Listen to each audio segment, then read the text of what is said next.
Connaissance. Recherche. Sciences. Dessin, mathématiques. Théorie. Physique. Philosophie. Conférences. Archéologie. Nature.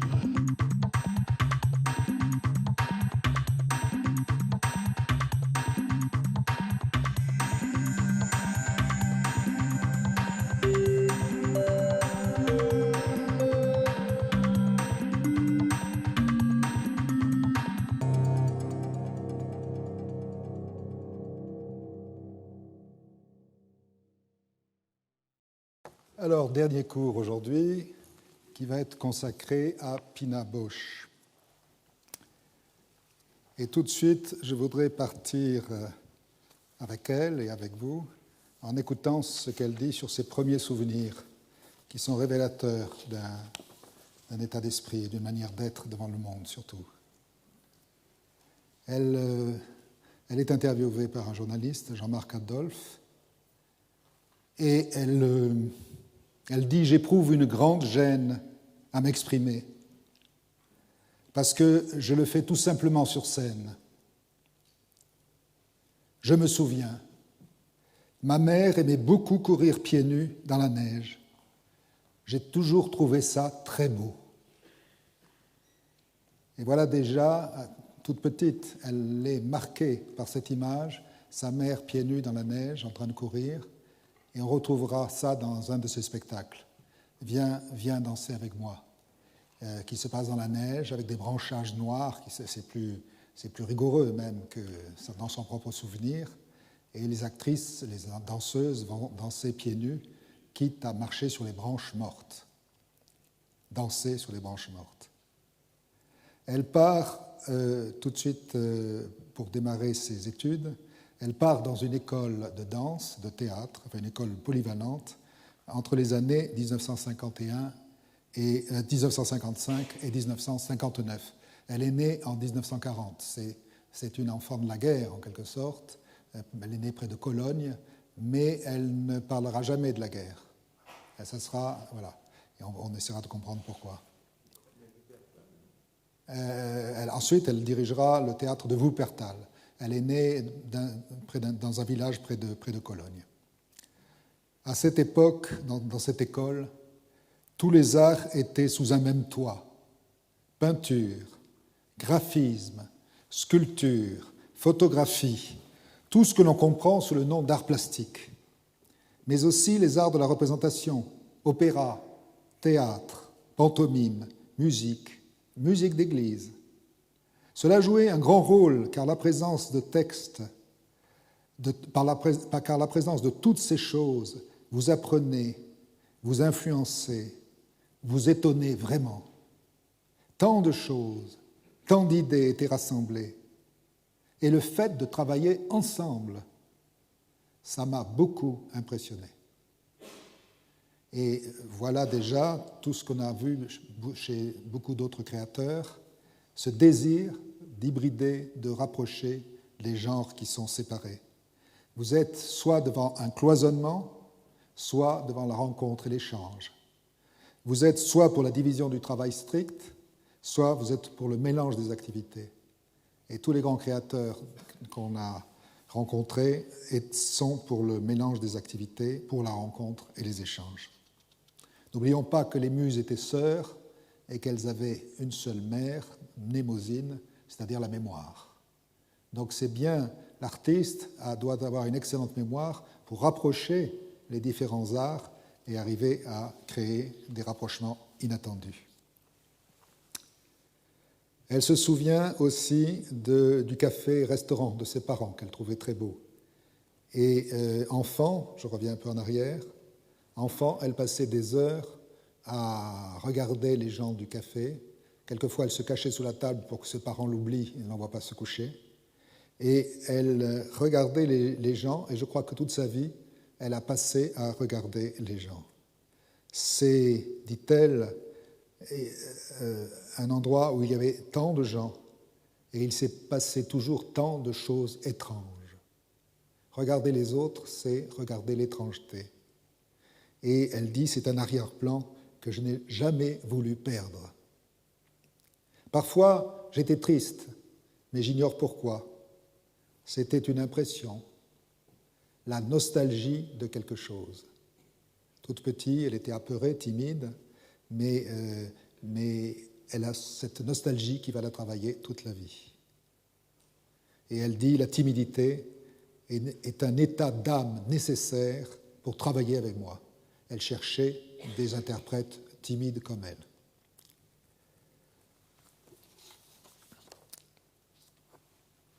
Ensuite, après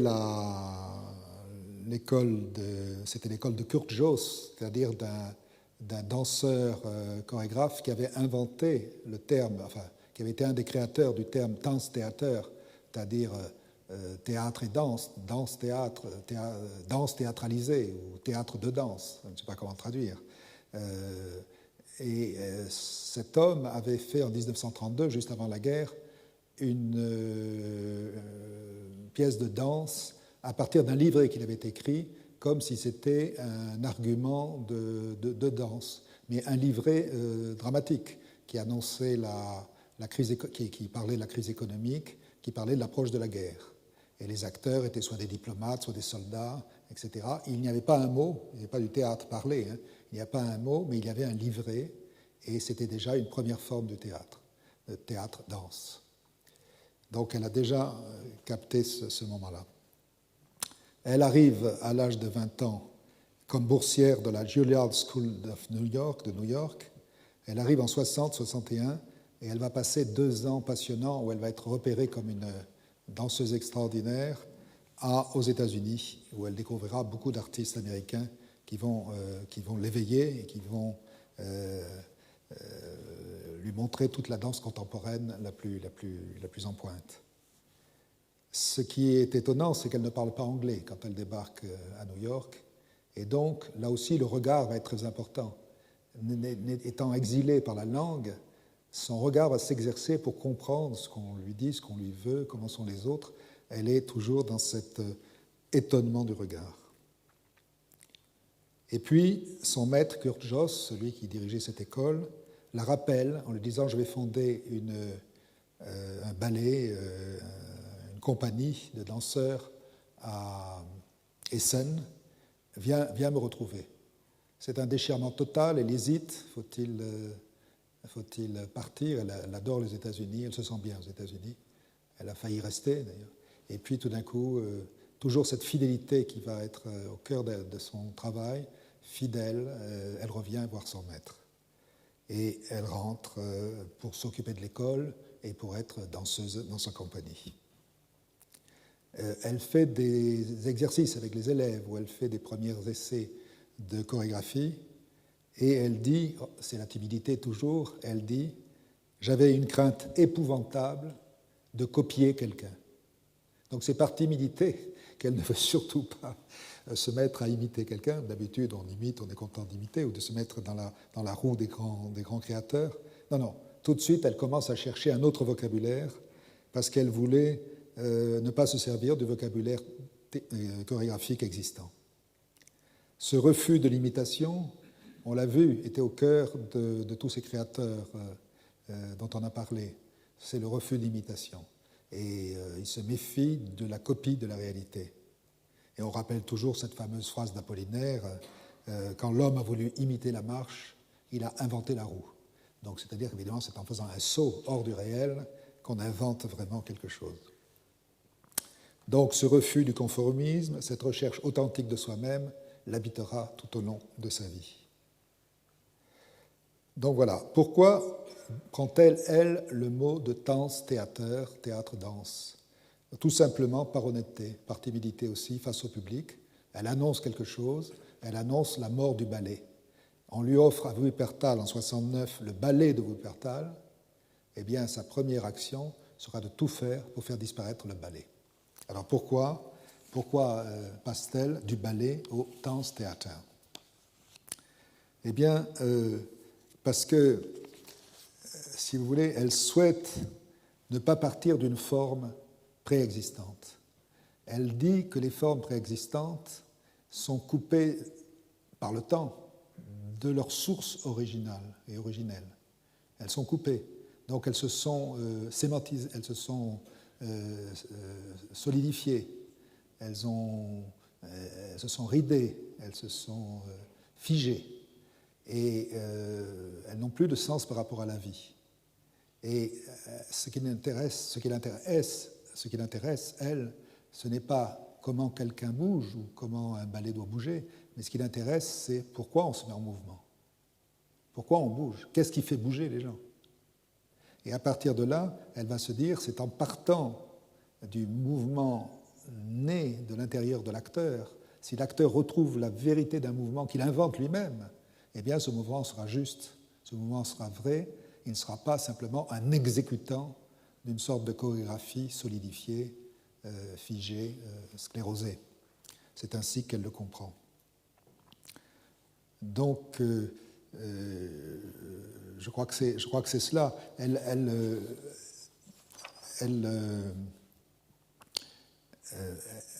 Je vais par exemple vous donner un exemple de ce que dit aussi Jean-François Sivadier, un metteur en scène, qui voit pour la première fois Pina Bausch. Et il dit, parce qu'on parle du risque, quand est-ce qu'on prend un risque au théâtre? Et c'était la question de l'alternative théâtrale. Quand est-ce qu'un artiste prend un risque? Pourquoi prend-on un risque? Et Jean-François Sivadier part du risque et il va se mettre à parler de Pina Bausch. On prend un risque parce qu'on a envie de se découvrir ailleurs, d'aller voir la tête qu'on a dans des endroits où on n'a plus pied. C'est aussi un consentement à l'abandon, à une certaine pauvreté. J'ai toujours cette impression devant le travail de Pina Bausch.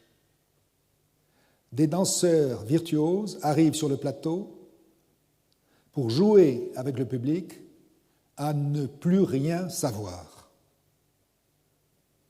On va au théâtre aussi pour ça, pour jouer ou pour apprendre à ne plus rien savoir, c'est-à-dire à redécouvrir la parole et le mouvement. Quand, dit Jean-François Sivadier, je ressens physiquement le temps présent de la représentation, j'ai toujours l'impression d'être sur le plateau avec les acteurs. Sinon, je vois quelque chose qui a déjà eu lieu et qui n'a pas besoin de moi pour exister. Voilà. Eh bien, c'est exactement le point de vue de Pina Bausch, ne pas faire quelque chose qui a déjà eu lieu, qu'on a l'impression d'avoir déjà vu, il faut surprendre le public par une nouvelle forme, mais cette nouvelle forme ne peut être que par l'acteur la redécouverte de la parole, la redécouverte du mouvement. Et de toute façon, lorsqu'on recommence un ballet, lorsqu'on recommence une pièce de danse, je veux dire, lorsqu'on se remet à danser, eh bien, elle a l'impression de ne plus rien savoir, même pas les pas de danse. Elle a l'impression d'être toute neuve et toute novice devant une nouvelle aventure artistique. Voilà. Que nous dit Pina Bausch encore et toujours? Il m'importe plus de regarder les gens dans la rue que d'aller voir un ballet. Donc c'est bien ce que je vous dis, rappelez-vous cette phrase parce qu'elle est magnifique. Il m'importe plus de regarder les gens dans la rue que d'aller voir un ballet. Il paraît que Sartre et Simone de Beauvoir s'installaient aux terrasses de café pour voir les gens passer. Donc vous voyez, c'est un plaisir qui est toujours vivant et toujours vivace. Donc partir des gens de la rue, partir de ce que l'on voit autour de soi et surtout ne pas partir d'une forme déjà existante. Partir du monde pour aller vers quelque chose d'autre, apprendre quelque chose d'autre, et après, peut-être, on peut se remettre à recommencer à danser. Voilà. On ne sait plus danser parce qu'on n'a pas appris quelque chose d'autre dans le monde. Mais dès qu'on a appris quelque chose d'autre dans le monde, on peut recommencer à danser. Alors, on lui pose la question, bien sûr, rituellement, pensez-vous faire de la danse ou du théâtre? Danse, théâtre. De la danse ou du théâtre? Eh bien, elle répond comme ça, du théâtre ou bien de la danse? Voilà une question qu'à vrai dire, je ne me pose jamais. Je cherche à parler de la vie, des êtres, de nous, de ceux qui bougent. Et ce sont les choses dont il n'est plus possible de parler. Ce sont des choses dont il n'est plus possible de parler en respectant une certaine tradition de la danse. La réalité ne peut plus toujours être dansée. On ne serait ni efficace, ni crédible. Ainsi, Pina Bausch se méfie d'une forme existante pour des raisons artistiques. Peut-être plane-t-il, peut-être, je ne sais pas, je n'ai aucune preuve, peut-être plane-t-il une méfiance devant cette harmonie préexistante, cette harmonie forcée qu'a été l'Allemagne nazie, qui voulait d'une certaine manière une harmonie forcée, que tout le monde soit harmonieux, qu'il n'y ait pas de déviant, et que tout le monde soit arien, et que tout le monde soit dans un mouvement harmonieux, presque un opéra de Wagner. Et si vous voulez, le Troisième Reich a célébré une harmonie, comme on dit, avec une grande H. Et d'une certaine manière, après les décombres de la guerre, si on doit repartir à reconstruire un langage, c'est peut-être justement en repartant à la base, c'est-à-dire à la rencontre des individus qui eux-mêmes sont multiples en eux-mêmes, qui ne sont pas jamais repliés sur eux-mêmes, qui sont multiples, divers, et voir comment vivent dans une société les individus entre eux, comment ils vivent, à la base de la société. Non pas des pièces sur la société, mais l'être humain lui-même, les hommes et les femmes. Et chez Pina Bausch, c'est très vite la tribu des hommes et la tribu des femmes, sans discours féministe. Même si elle montre la violence des hommes contre les femmes, ça elle le fait souvent, mais elle ne veut pas plaider une cause, elle ne veut pas ouvrir un procès, elle veut simplement montrer ce désir que chacun a en lui d'être aimé et cette impossibilité de l'amour parfois, alors que les mêmes êtres cherchent à vouloir aimer et ils ne sont pas aimés et on se rapproche et puis on se sépare.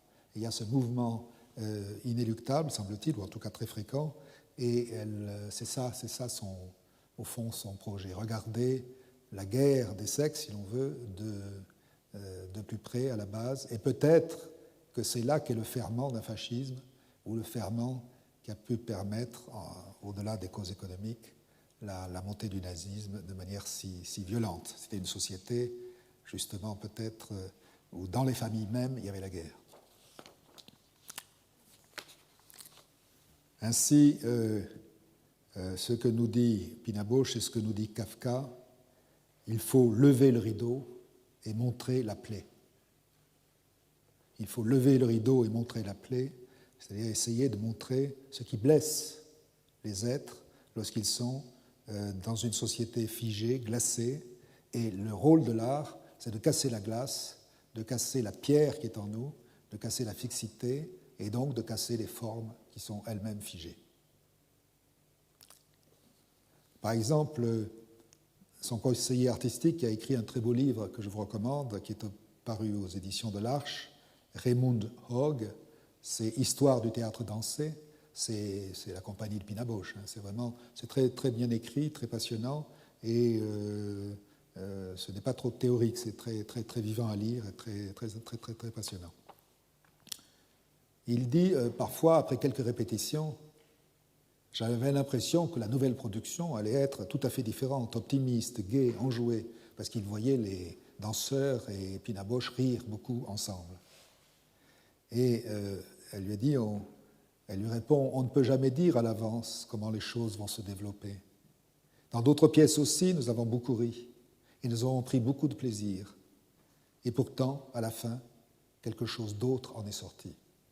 C'est-à-dire qu'il y a un désir de gaieté parce qu'on casse les codes et on découvre quelque chose, donc on est heureux de découvrir, mais ça ne veut pas dire que la société nous oblige à rire, ou qu'on va faire rire la société parce que c'est un divertissement, donc on va faire rire. Non, c'est pas du tout ça. C'est pas du tout ça. C'est à un moment donné, lorsqu'on veut parler de la société, eh bien, excusez-moi.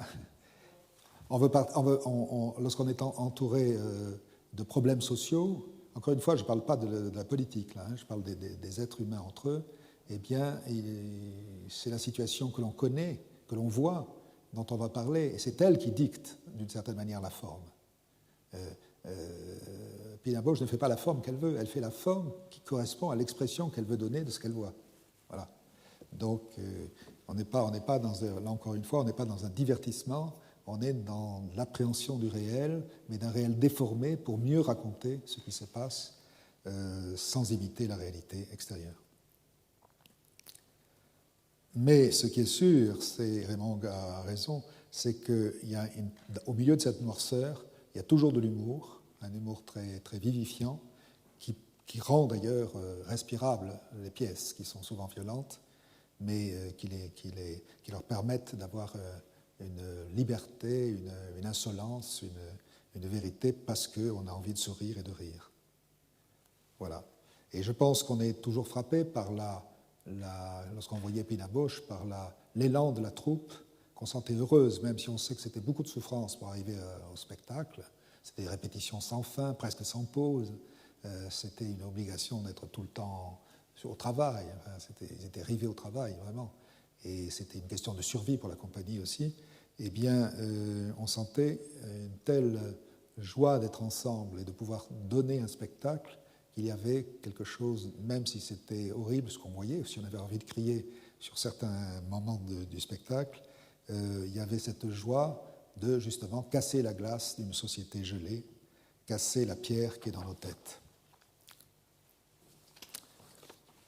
Je n'ai jamais fait que regarder les gens, dit Pina Bausch.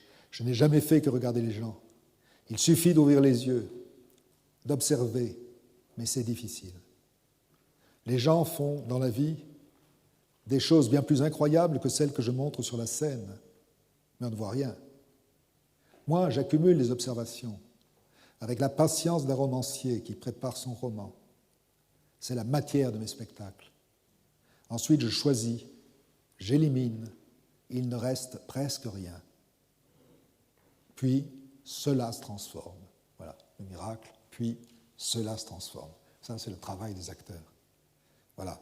Donc, quelqu'un qui ne cesse de regarder les autres, Diderot, dans le paradoxe sur le comédien, donne aux jeunes artistes, aux jeunes comédiens, le conseil suivant, c'est d'aller dans la rue et de regarder la société, de prendre des croquis du réel. Justement, c'est peut-être un des meilleurs apprentissages que simplement l'école de théâtre. Et elle ajoute, le jour où l'on cessera de vouloir danser, le monde sera près de finir. Mais comment dire? Avant de danser, et elle insiste sur cette idée qui me semble majeure et que j'ai déjà dit, il faut apprendre peut-être autre chose qui est loin, enfoui. Ensuite, on peut enfin, peut-être, recommencer à danser.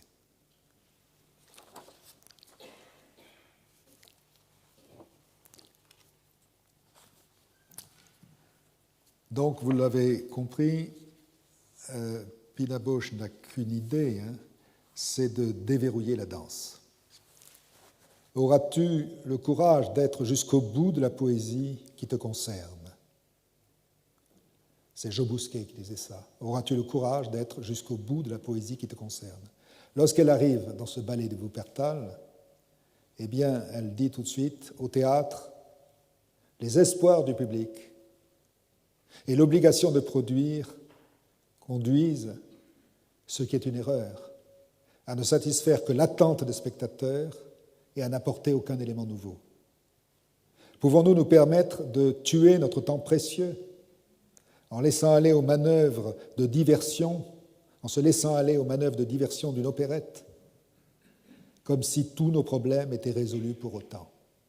Donc il y a l'impression que le temps manque et qu'il y a une nécessité impérieuse d'apporter son offrande au public, mais qui ne soit pas du tout ce qu'attend le public. Et ça va être cela, le désir, le courage d'enlever le balai. Ce balai, en effet, qu'est-ce que c'est? C'est le mensonge total. Par exemple, une des grandes danseuses de Pina Bausch, Meryl Tankard, était dans la compagnie de ballet de Sydney, en Australie. Eh bien, elle se retrouvait dans des représentations en rang uniforme, semblables, dit-elle, à des champs de manœuvre. Les vieilles attitudes de danse, l'idéal de beauté standard, le sourire de circonstance. Elle se sentait menteuse et elle se sentait perdue, elle sentait que ce n'était pas elle. Elle était devenue une figurante de ballet. Mais elle n'était plus, elle n'avait plus. Pourquoi est-elle venue chez Pina Bausch? Parce que Pina Bausch recherche justement des gens qui vont rentrer dans l'invention de la danse, donner ce qu'ils pensent, dire ce qu'ils jouent, dire ce qu'ils ont envie de jouer, être là. Et elle va chercher non pas la comédienne ou la danseuse filiforme ou la danseuse liane, elle va accepter des corps différents, des corps variés, et c'est cela qui fera qu'on n'est plus du tout dans un ballet, mais on est dans une bande de présence singulière. Voilà, une bande de présence singulière qui va ensemble inventer une forme de danse.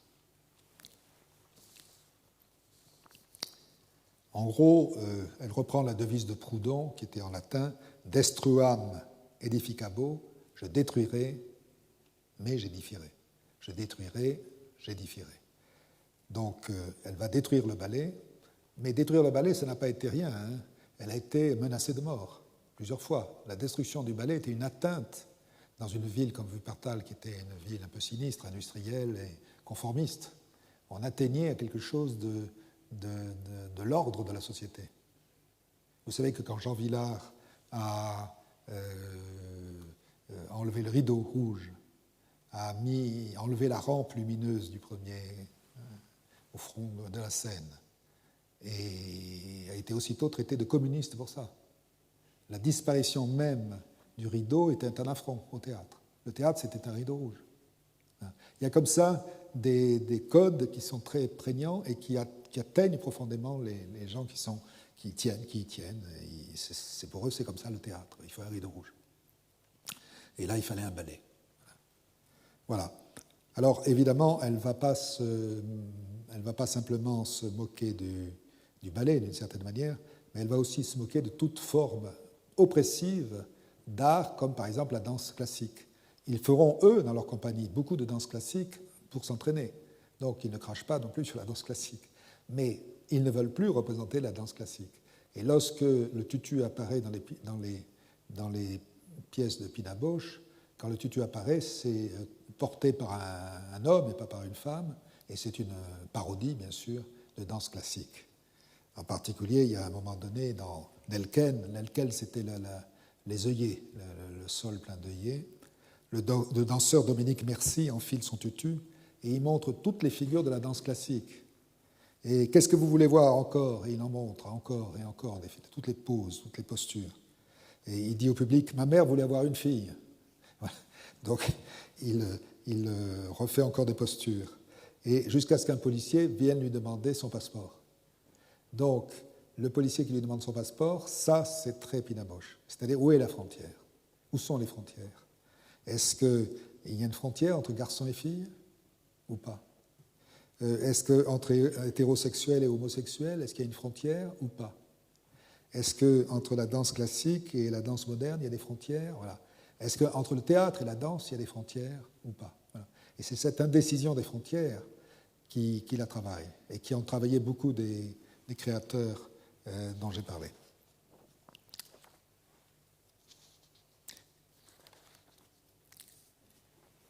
Ce mensonge du ballet, on le trouve aussi bien dans le théâtre. À une époque, le théâtre était totalement figé. Et il a fallu justement toute une génération, plusieurs générations de metteurs en scène, plusieurs générations d'auteurs, plusieurs générations d'acteurs, pour sortir le théâtre de ce qu'on a oublié que c'était, c'est-à-dire un théâtre totalement coupé du réel. Et Peter Brook, ce que dit Peter Brook concernant un théâtre figé peut s'appliquer tout à fait au ballet. Le théâtre que nous avons connu pendant une longue période était un théâtre du mensonge plutôt que de l'illusion. Simplement parce que ses points de contact avec la vie étaient presque entièrement coupés. Coupés à un niveau social, coupés à un niveau émotionnel et à un niveau intellectuel. Le fait que dans toute une gamme d'émotions, les 9/10 d'entre elles sont extraites du mode théâtral signifie que cela opère dans un bâtiment fermé avec une petite marge d'expérience. Il s'agit de facteurs mortifères qui signifient que toute croyance dans la forme en tant que telle doit être éliminée. C'est bien la foi de Pina Bausch, détruire la croyance dans la forme réinventons les formes. Alors, en effet, elle souhaite rapprocher d'elle les danseurs. Elle dit « j'aime être auprès de mes danseurs ». Un peu comme Ariane Mouchkine dit « j'aime être auprès de mes acteurs ». Voilà. Dans l'idée aussi que ces danseurs seront le plus longtemps possible des permanents. Elle a eu beaucoup d'acteurs qui sont restés, de danseurs qui sont restés, alors peut-être moins que chez Ariane, peut-être, parce qu'il y a toujours des va-et-vient, mais dès qu'un danseur s'engageait, il était engagé au moins pour 2 ans de suite. Il y avait quand même une continuité, pouvait pas, voilà. Donc voilà. Et bien il y avait aussi du passage, ce qui lui faisait du bien aussi, parce qu'elle ne voulait pas s'enfermer là aussi dans une forme qui aurait été la permanence totale. La vie passée par les passages de danseurs extérieurs, qui peut-être ne restaient que 2 ans. Alors, j'aime être auprès de mes danseurs, et ce qui l'intéresse, la question centrale, en allemand, je ne prononce pas l'allemand, je ne sais pas, bewegt, c'est le même mot que mu et ému. Voilà. Donc, quelle est l'émotion qui va créer le mouvement? Et émotion, il y a un peu l'idée du mouvement. Hein. Il y a le mot motion, mouvement. Comment être mis en mouvement, comment être mu, comment être ému intérieurement. Et ça, c'est la question qui a fait venir Meryl Tankard, dont je parlais, de Sydney, du ballet de Sydney, chez Wuppertal. Parce qu'entre Sydney et Wuppertal, il fallait vraiment... c'est pas du tout la même vie. C'est pas du tout la même vie, c'est vraiment une petite ville sinistre. Hein.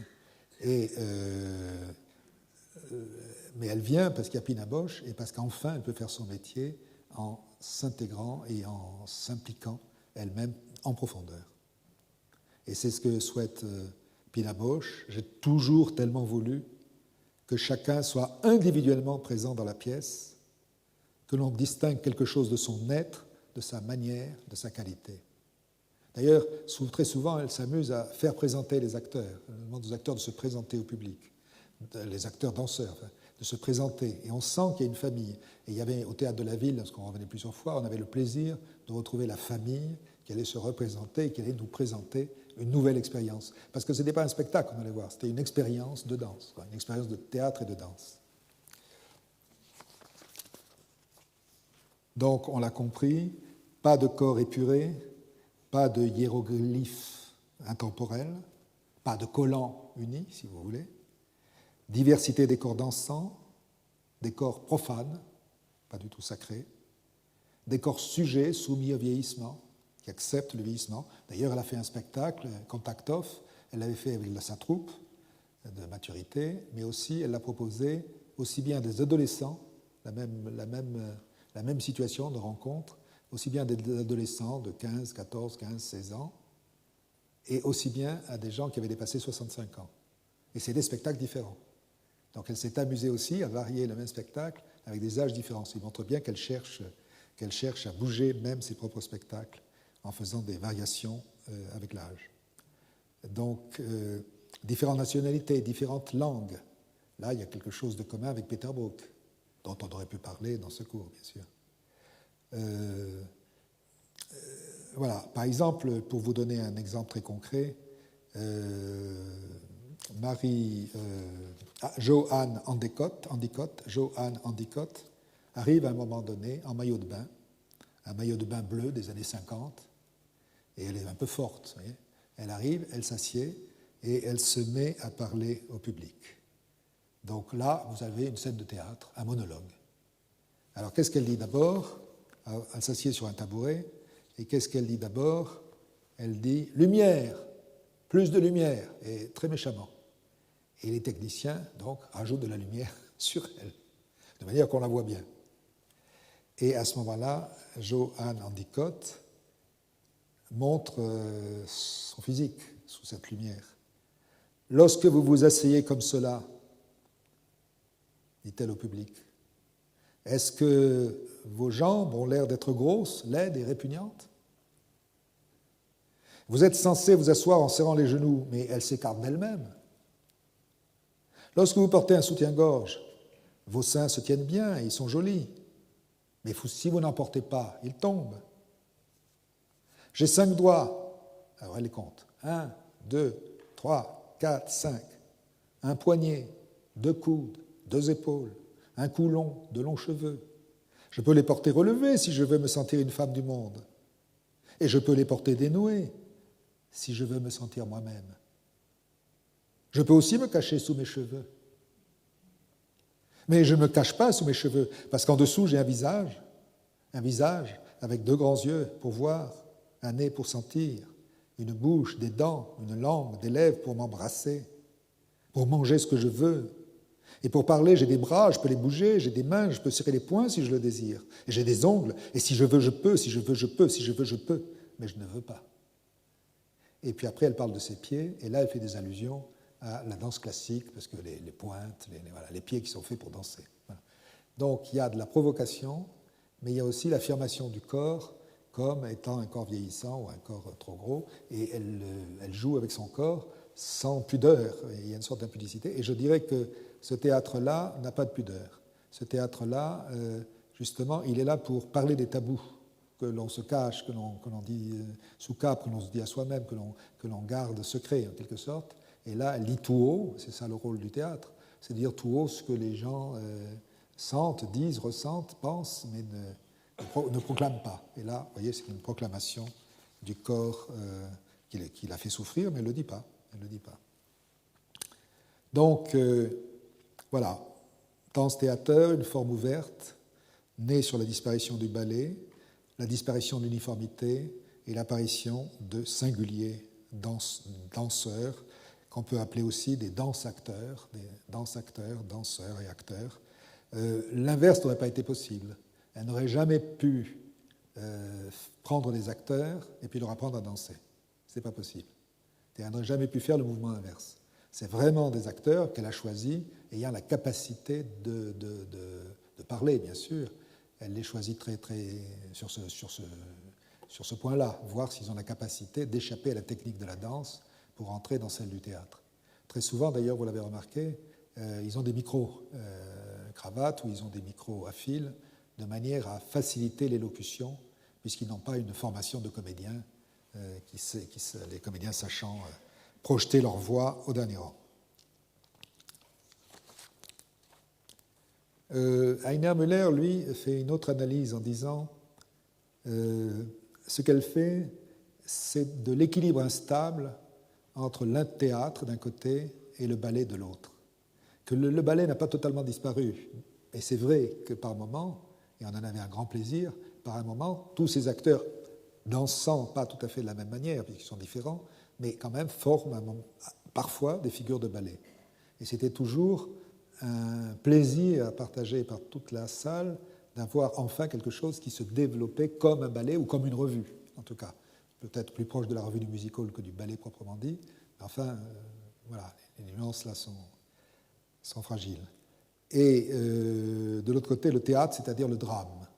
Et effectivement, je vous ai parlé tout à l'heure de Terre verte de Kurt Jost en 1932, c'était un drame, c'est-à-dire le livret était dramatique, et le théâtre dramatique. Voilà. Et ça, c'est ça. D'un côté le drame, de l'autre côté le ballet.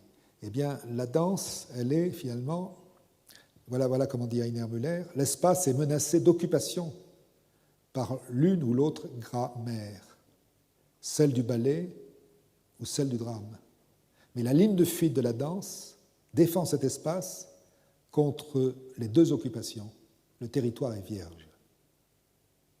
Et il trouve que il a raison, que dans les spectacles de Pina Bausch, il y a un plaisir parce qu'on se trouve dans le contact immédiat avec quelque chose qui ressemble à la vie.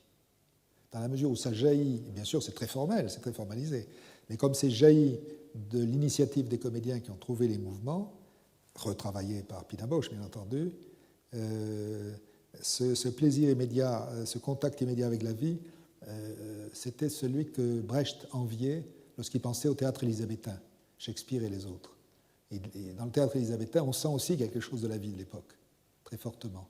Eh bien, Pina Bausch est peut-être une des créatrices, beaucoup plus que Bob Wilson à mes yeux, et une créatrice qui a vraiment rapproché la vie quotidienne, notre vie, on la retrouve, formalisée, déformée, mais on la retrouve, on s'y retrouve. Quand je vais voir du Bob Wilson, je suis devant des formes, mais qui ne me parlent pas de ma propre vie.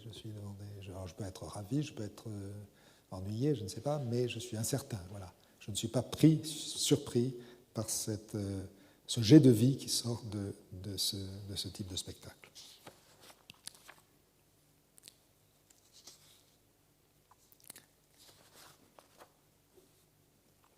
Alors après, ce qu'on peut remarquer, en effet, c'est que parfois, et on le lui a reproché bien sûr, parfois, et certains danseurs le lui ont reproché, on ne fait pas assez de danse.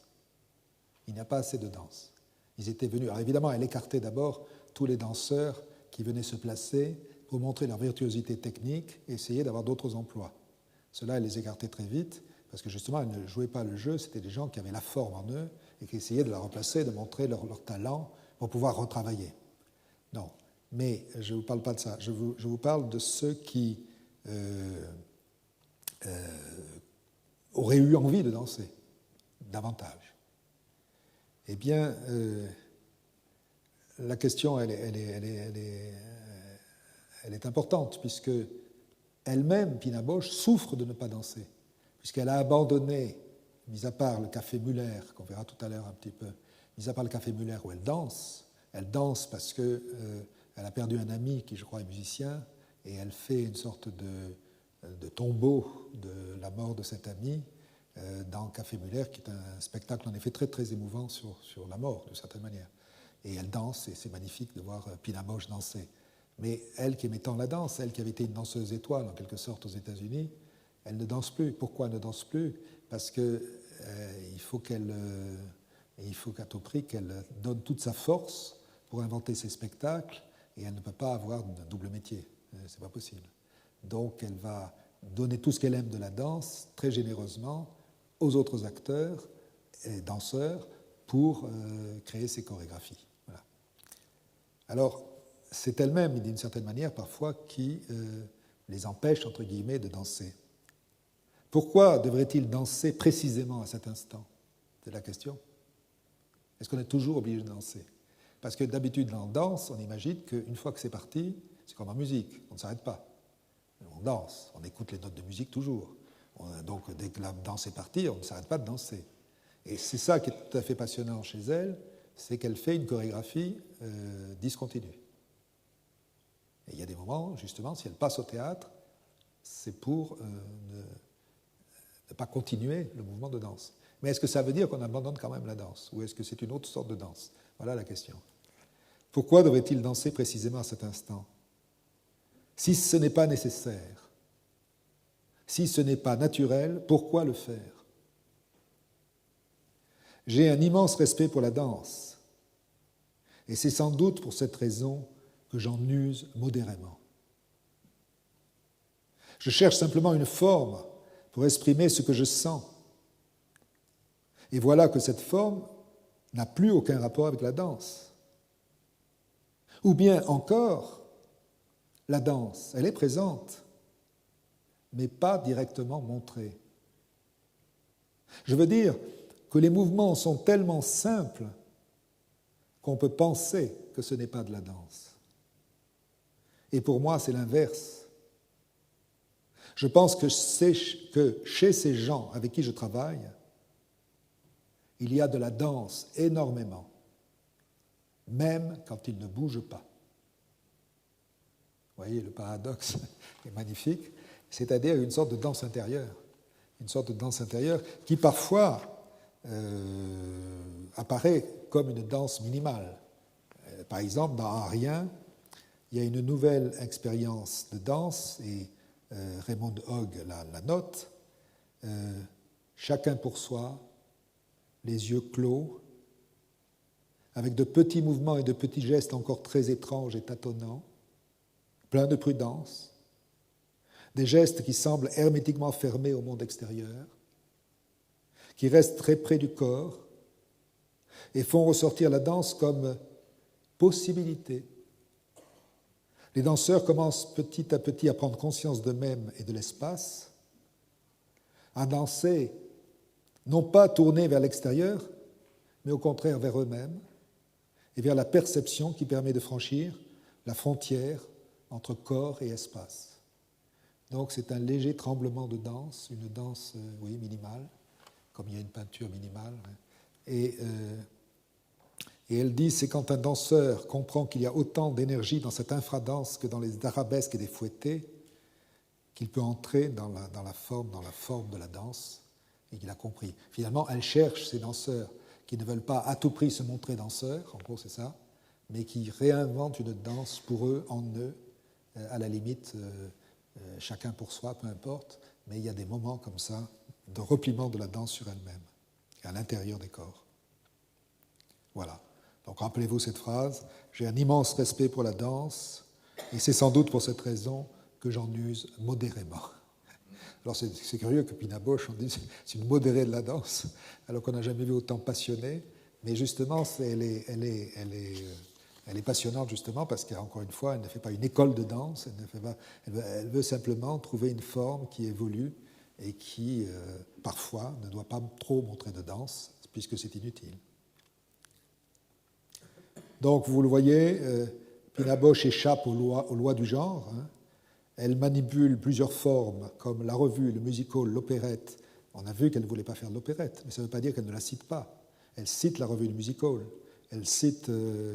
et c'est une manière de casser la respectabilité de la danse. La danse n'est plus une chose sacrée. On peut s'amuser de la danse.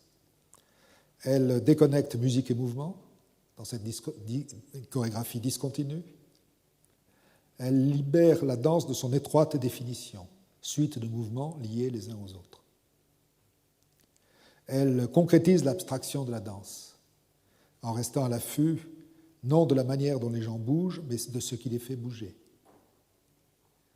Elle regarde de près ses danseurs et elle affirme l'histoire de leur corps. Elle nie toute démarcation entre la danse et le théâtre parlé. Elle réunit en un seul terme danse-théâtre, finant deux réalités historiquement disjointes. Peut-être pas dans la Grèce antique, hein, mais en tout cas dans le théâtre depuis le XVIe, XVIIe siècle, ces deux réalités historiquement distinctes. Voilà. Elle rejette les contraintes littéraires du théâtre, parce que quand elle dit théâtre, ce n'est pas texte théâtral, hein, pas du tout, c'est la parole de la vie quotidienne. Hein. Et vous avez entendu le texte de Jan Juan Dicot, ce n'est pas du tout du grand théâtre, c'est une parole très simple. Et elle inscrit le théâtre dans le mouvement, et elle oblige le théâtre à devenir un lieu de danse, en quelque sorte, même si cette danse est minimale. Voilà. Alors il y a quelqu'un dont je ne sais plus quel critique écrit, on parlait tout à l'heure de la nostalgie de la danse. Elle aime tellement la danse, et c'est une hypothèse, quoi. Voilà l'hypothèse de ce critique. Il est faux de dire qu'elle évacue la danse au profit d'un théâtre du geste, de la musique et des mots. Pina Bausch se définit volontiers comme une nostalgique sans objet. C'est les premiers mots que j'ai prononcés à propos d'elle. Une nostalgique. Peut-être a-t-elle voulu repasser les limites de la danse à leur point extrême de simplicité pour en ressentir la mélancolique absence. Bon, je ne sais pas si c'est vrai. C'est-à-dire qu'en fait, elle irait jusqu'à... Mais on peut le comprendre, c'est comme un plat qu'on savoure et puis il y a le trou normand, je ne sais pas. On ne passe pas d'une saveur à table avec une autre saveur, on laisse un espace pour boire un verre de vin, etc. Donc il y a un espace de temps. Peut-être faut-il voir fleurir la danse et puis donner l'impression qu'elle s'étiole et se perd, comme ça, même si après elle est impalpable et elle est quand même dans les corps, pour qu'elle puisse refleurir à nouveau avec un plaisir extrême renouvelé, plutôt que d'avoir la continuité du mouvement. Voilà, c'est peut-être ça, qu'il y a un moment donné de la nostalgie, comme cette belle danse a disparu un temps, et comme elle revient. C'est peut-être quelque chose de très raffiné qui serait à l'origine de cette absence de la danse à l'intérieur de la danse. C'était ça la partie la plus importante de ce que je vous ai dit dans cette partie-là. Alors je regarde l'heure, oui, le temps passe trop vite, toujours. Donc je ne peux aller que très très vite. Parlons de l'élaboration du spectacle. L'élaboration du spectacle, c'est finalement essayer de questionner les interprètes pour les lancer dans un travail théâtral, les questionner, leur poser des questions, tirées d'une langue un peu traditionnelle, desséchée, justement, figée, pour que par le corps, il redonne sens, il redonne vie, il redonne vitalité à une langue un peu formelle, un peu arrêtée. Au début d'un nouveau spectacle, je ne sais même plus comment on effectue les pas les plus simples. Parfois, on part d'une idée qui vient d'une image, ou on pense à un mouvement. On part d'une musique ou d'un petit morceau d'action. Cela se développe par association, jamais sans un plan préconçu. Donc elle n'a pas mis sur un papier, alors on va faire ça, on va faire ça, on va montrer ça, première scène, deuxième scène, troisième scène. Il n'y a pas de livret, et à la fin d'un spectacle, on ne fait pas de livret non plus. Quand Brecht finissait ses mises en scène, il y avait un livret, il y avait un cahier des mises en scène de Brecht. Là, non, et c'est presque impossible à faire. Donc, il n'y a ni livret au départ, ni livret à l'arrivée. Il reste des vidéos. Il reste les vidéos qu'on peut d'ailleurs désormais, je pense, acheter. Elles seront commercialisées, je pense, toutes. Donc, elle pose des questions. À part ces exercices dont je viens de citer, elle pose des questions. Je ne demande rien de privé ni d'intellectuel, mais des réponses précises, correspondant à nous tous, appartenant à un fond commun de l'humanité. Donc elle ne demande pas du narcissisme personnel des acteurs. Il ne s'agit pas de parler de soi. Il s'agit de parler de soi avec les autres, enfin de parler de soi en groupe, de parler de soi, de parler du public, en gros. De parler de soi, la troupe parle de soi, et parlant de soi, elle va partager des expériences avec le public. Donc on parle au public, on parle du public, on parle de la forme publique. C'est une expérience à partager. Alors, les questions, les voici, par exemple. Je vous en donne quelques exemples. Voilà, voilà pourquoi elle pose des questions. J'essaie de sentir ce que je sens. Il s'agit effectivement d'un savoir tout à fait exact que je ne peux cependant pas exprimer par des mots. J'essaie de le cerner. Je pose des questions ici au sein du groupe et parfois je saisis des éléments qui ont à voir avec ce que je cherche. Lorsque c'est le cas, je le sais. Et j'essaie de saisir la vie par ce petit bout. Je ne me lance pas tout de suite dans un spectacle. Je me contente d'abord de rassembler des matériaux. Je pose rarement des questions directes. J'attaque toujours par la bande. Alors, parce que les questions sont maladroites, les réponses ne peuvent que l'être aussi. Mais ça l'aide à trouver des jets de vie, des instants de vie, des instants où l'être apparaît, et peut-être où un acteur se révèle aussi, autre que ce qu'on croit qu'il est. Alors par exemple, je vous donne un exemple d'une impro. La question, après elle demande, voilà quelques questions, quelque chose au pas de valse. Des phrases dans lesquelles Dieu est présent. Le petit bonheur. Et ainsi, et à un moment donné, elle lance « Quelqu'un est perdu ». Quelqu'un est perdu. Voilà. Donc chaque comédien, chaque danseur, un groupe de 2 ou 3 ou tout seul, va essayer de dire « Quelqu'un est perdu ». Alors voilà par exemple l'improvisation d'une danseuse. Elle se barbouille le visage, se coupe quelques mèches de cheveux, se les colle sur le front, les joues, le menton. Elle se peint les dents en rouge. Et cette tête que l'on croirait tout droit sortie d'une légende des temps anciens demande « Who wants me » ? Qui me désire ? Voilà, quelqu'un est perdu. Donc, elle est à l'abandon, elle est un objet de rebut, et qui me désire ?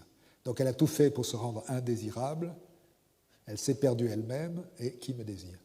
Voilà. Et là, tout d'un coup, on a le début. Alors, après, Pina Bausch, si ça l'intéresse, elle peut le refaire faire par une autre danseuse. Elle peut mettre un personnage face à ce personnage-là, et créer une situation à deux. Elle peut, au contraire, dire à la comédienne de garder ça et de le travailler pour arriver à un résultat qui peut correspondre qui peut toucher tout le monde. Alors, je vais aller très vite parce que je ne veux pas... Oui, c'est vraiment la course contre la montre. Raconter quelque chose comme c'était... Enfin, vous avez compris, quoi. Il y a des tas de questions, Lorsqu'on ne parvient pas à penser, à quoi pense-t-on ? La terre vient d'en haut. Originaire d'Allemagne, mais pas vraiment. La faim. Faire un petit peu mal. Protéger quelque chose. Citron, etc. Et c'est des heures et des heures et des heures de spectacle. On a calculé que sur 150 questions, elle avait 15 heures de spectacle. Donc après, elle trie. Elle ne garde que 5 à 8% des questions. Des questions, des mots-clés, vous voyez. Elle ne garde que 5 ou 8%, mais mais en même temps, tout sert à faire le spectacle. C'est un peu comme Mouchkine. Et quelquefois, certaines choses qui ont été trouvées ne sont pas gardées dans le spectacle, mais se retrouvent dans le spectacle suivant. C'est ça la permanence aussi. Donc c'est une méthode qui permet aux acteurs d'entretenir leur imagination, qui est la capacité de déformer des images, en fait, de s'exercer à observer, de mieux se connaître, et tout ça forge un langage qui va se retrouver de spectacle en spectacle sans se figer, sans se formaliser. Et si elle sent que c'est figé, elle ne le garde pas, elle casse, et ça part à la poubelle. Voilà.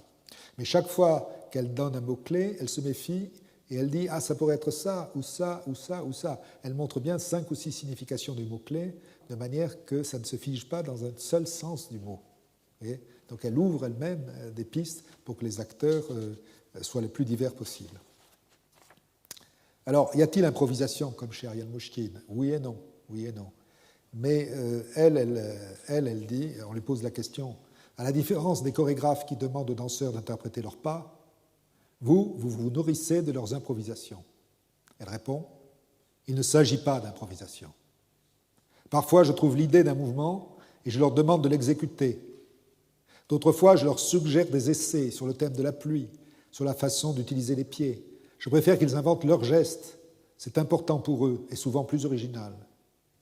Ce travail peut durer des semaines, des mois. Je prends des notes, j'accumule un matériel. Ensuite, il nous faut trier, coordonner, préciser les gestes, les pas. C'est tout le contraire d'une improvisation. Dans le fond, c'est comme la poésie. Ce qui se passe est en dehors des mots et ne peut être décrit. Il me reste ensuite le plus dur, la composition, les liaisons, la mise en rythme du spectacle. Mais très souvent, à l'approche du spectacle, 10 jours avant le spectacle, c'est encore en vrac. Très souvent, c'est à la générale que le spectacle se fait. Et très souvent, après la première et la deuxième et la troisième, on change, parce que ce n'est pas encore trouvé. Et le public aide à maturer le spectacle, à le changer. Donc c'est vraiment un work in progress, si on veut. Ça s'avance, ça se construit et ça se reconstruit. Et par exemple, de Nelken, elle a fait 3 versions différentes. Donc vous voyez, ce n'est jamais figé. Ce n'est pas le jour de la première, le spectacle n'est pas figé. Elle continue son travail, il continue son travail. Et comme il n'arrête pas de s'entraîner aussi, c'est ça la différence peut-être avec les comédiens de théâtre, ils n'arrêtent pas de s'entraîner les danseurs, donc il est possible aussi qu'ils reprennent certains exercices pour s'entraîner et que ça fait changer ce qu'ils jouent sur la scène, je ne dirais pas le soir même, mais quelques jours plus tard. Voilà, écoutez, je crois qu'on pourrait, je suis désolé, j'ai beaucoup d'autres choses à dire, mais l'essentiel, vous l'avez entendu, c'est le jaillissement de la vie qui fait jaillir une forme, et cette forme, elle est passionnante parce qu'on n'avait jamais vu ça, et là on rejoint tous les créateurs, on n'avait jamais vu cet inconnu, cet inattendu arriver, et c'est ça, le Pina Bausch, c'est une inattendue, elle nous amène une forme de danse qu'on ne pouvait pas imaginer avant elle, et qu'on ne pourra pas reproduire parce que ce n'est elle, quoi. Alors bien sûr, on pourrait continuer à danser sans elle, mais de même que Cantor disparu, on ne joue plus Cantor, je ne vois pas les acteurs, les danseurs le faire sans elle. Donc d'une certaine manière, l'action de Pina Bausch, c'est ça qui est toujours très, très émouvant. L'action de Pina Bausch a eu un temps de merveille réelle. Moi, j'ai vu très peu, hélas, mais il reste heureusement ces films qui peuvent nous indiquer ce qu'elle faisait, mais ça ne donne pas l'émotion qu'on avait au théâtre, bien sûr. Alors là, je vais vous faire voir 2 extraits. Café Muller, vous allez voir la deuxième danseuse, c'est Pina Bausch, celle qui apparaît en deuxième, c'est Pina Bausch. J'ai essayé qu'on la voit bien. C'est donc à la suite du décès d'un de ses musiciens, je crois, qu'elle a fait cette sorte de tombeau de cet ami. Donc c'est une pièce de deuil, on peut dire, une pièce de deuil chantée, vous allez l'entendre, dans Café Muller, ça veut dire le café de n'importe qui, mais c'est le café de ses parents. Donc une sorte de café qui n'est pas le café réel, hein, vous allez voir, c'est très abstrait, mais ça se passe à la fois aux enfers, si on veut, et dans le café de ses parents.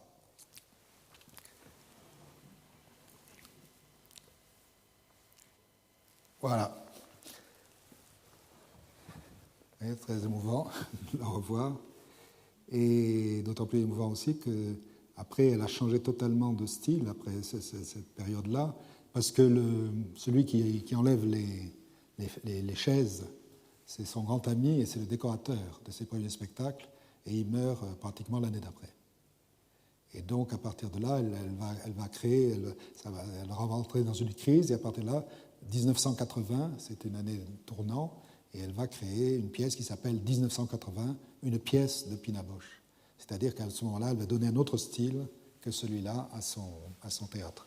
Alors voyons, toujours dans la première partie, parce que je n'ai eu des disques que de la première partie, voyons un autre extrait de Barbe Bleue, dans la partie justement qui annonce la deuxième Pina Bausch, plus insolente, plus ironique, avec le rapport des hommes et des femmes qui est au cœur de ce spectacle-là, donc l'opéra de Barbe Bleue.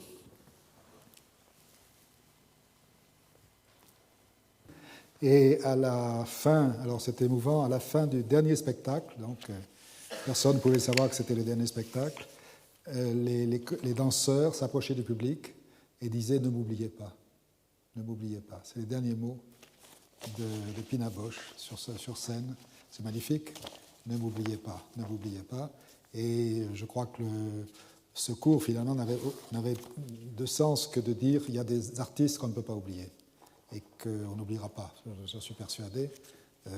Il me semble que dans 100 ans, me semble-t-il, Pina Bausch sera toujours une personne qu'on interrogera, qui pose des questions vraies, tellement fortes, que comme les grands artistes, elle dépasse, malgré l'éphémère de son art, elle pose des questions qui restent vraiment essentielles. Et voilà, on n'oubliera pas. Merci beaucoup. Merci. Merci.